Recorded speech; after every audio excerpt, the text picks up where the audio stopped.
कि माँ के समान मेरे भ्रात रे कोई गुरु नजर नहीं आता।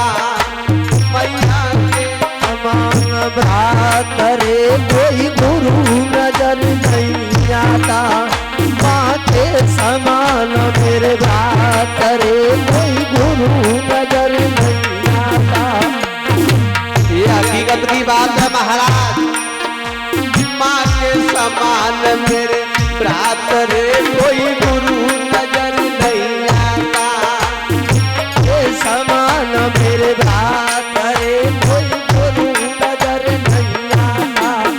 माँ के समान मेरे भ्रात रे कोई गुरु।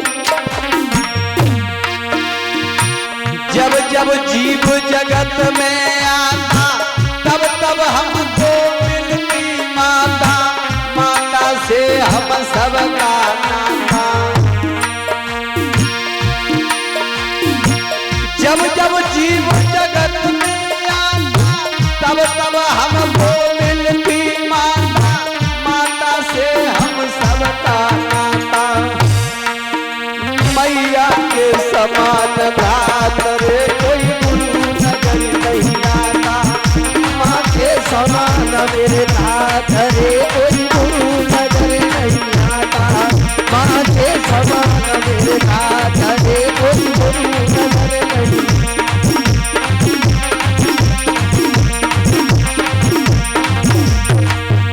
मेरे भगवत श्रोताओं, मैया तारा ब्राह्मण देवता से बोली है स्वामी जी आप ऐसे भी खरीद लो।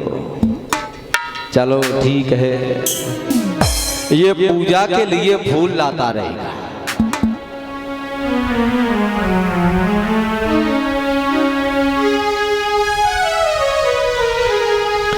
उधर से तब तक कालू मेहतर आया है।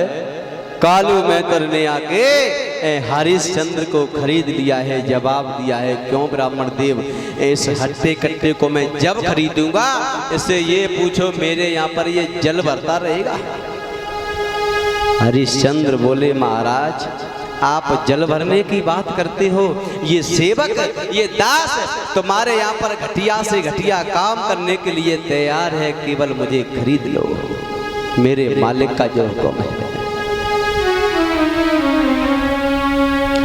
आज तीनों प्राणी एक दूसरे से जब जुदा होते हैं अलग अलग होते हैं। हरिश्चंद्र कहने लगे तारा जाओ, तारा जाओ, मैं कितना बड़ा अभागा हूँ जो दुनिया में ऐसा कोई इंसान नहीं होगा जो अपने जीते जी अपनी पत्नी को बेच रहा होगा। तारा तारा और बेटा रोहित ब्राह्मण देवता के साथ चले गए और हरिश्चंद्र कालू मेहतर के साथ पहुंचे। धीरे धीरे हरिश्चंद्र कालू मेहतर के यहाँ जल भरने का काम करते हैं। एक दिन हरिश्चंद्र भोजन करने के लिए जैसे ही बैठे हैं और तब तक कपटी विश्वामित्र को चैन नहीं पड़ा। हरिश्चंद्र हमने भी ये सौगंध खाई है, कसम खाई है कि तुम्हें जब तक सत्य से डिगा नहीं देते, धर्म से डिगा नहीं देते, तब तक चैन से पानी नहीं पिएंगे। एक भिखारी का वेश बना के विश्वामित्र हरिश्चंद्र के सामने पहुंचे। पहला कौर उस थाली में से तोड़ना चाहते थे और तब तक विश्वामित्र भिखारी का वेश बना के पहुंचे। बोले भैया आज मुझे 4 दिन हो गए हैं भोजन नहीं मिला है, क्या भोजन दे सकते हो? देखो माता बहनों कथा में ध्यान दिया करो। एक कवि ये लिख रहा है, मैं नहीं कह रहा हूं, आप सोच रही हो कि मैं कह रहा हूं। एक कवि ये लिख रहा है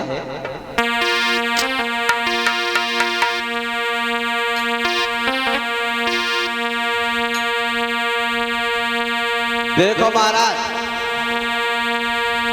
पति के लिए और पत्नी के लिए चाहे तो पति अंधा हो, चाहे लंगड़ा हो, चाहे बहरा हो, एक देवता के समान, भगवान के समान। क्योंकि लिखा है तुलसीदास ने, सादर सास ससुर पति पूजा और जा से बढ़ के धर्म न दूजा। पति परमेश्वर के समान होता है। लेकिन मानो बहनों, एक कवि ये लिख रहा है कि नारी घोर नरक में जावेगी, बरियई पिया से दगा करेगी। नारी घोर नरक में जावेगी, जो पति संग दगा करेगी। नारी घोर नरक में जावेगी, जो पति संग दगा करेगी। माता बहनों, आपकी बात नहीं कर रहा हूं, बड़े ध्यान से समझना।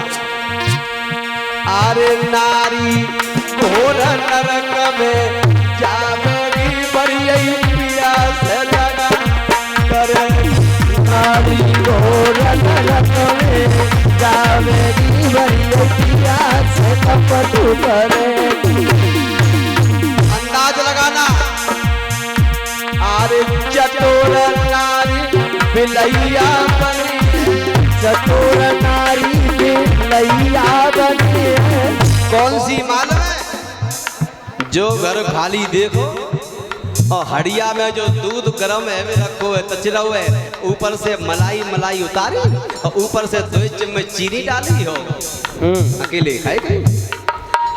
पति महाराज ने कहा क्यों, ये बताओ, इस दूध में 4 दिन से मैं देख रहा हूं, इसमें मलाई तो है ही नहीं, इसमें जारी है ही नहीं। बोले तुम्हारी की समय टिंकू के पापा वो बिलैया आई ना, तो बिलैया सवारी जारी खाएगा ये।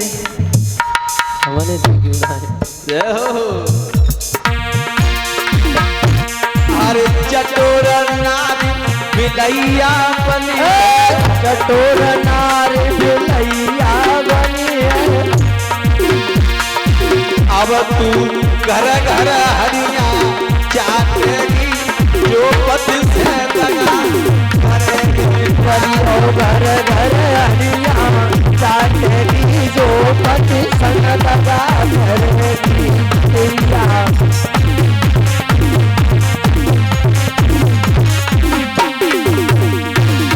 दूसरी लाइन, अरे लड़ंग नारी कुतरिया बनी है।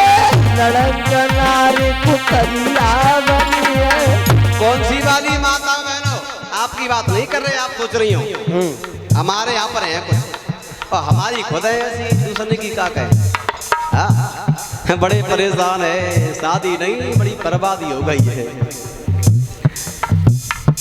धर्म पत्नी से कहे तुम्हारी किस्म 4 दिन हो गए, हमारे ये सेंडू और ये शर्ट पैंट सब ये मैले पड़े हैं, दो तो बोले चुप्पा बैठे रहो, मेरे कपड़े खुद पड़े, तुम्हें अपने की पड़ी है। अब क्या करें, खुद ही लिए भैया धो रहे पटिया पे बैठे।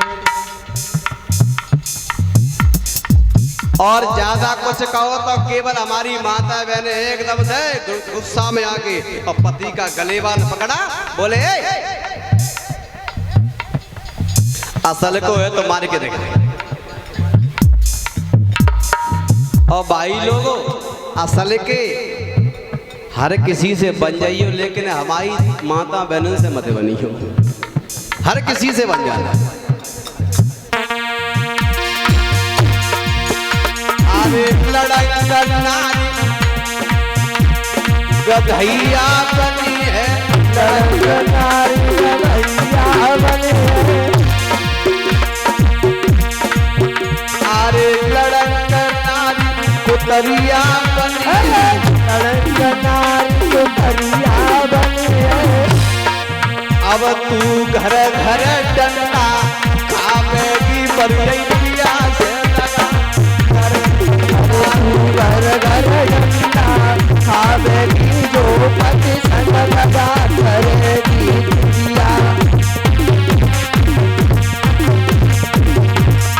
बोलिए बोलो भगवान की। इसलिए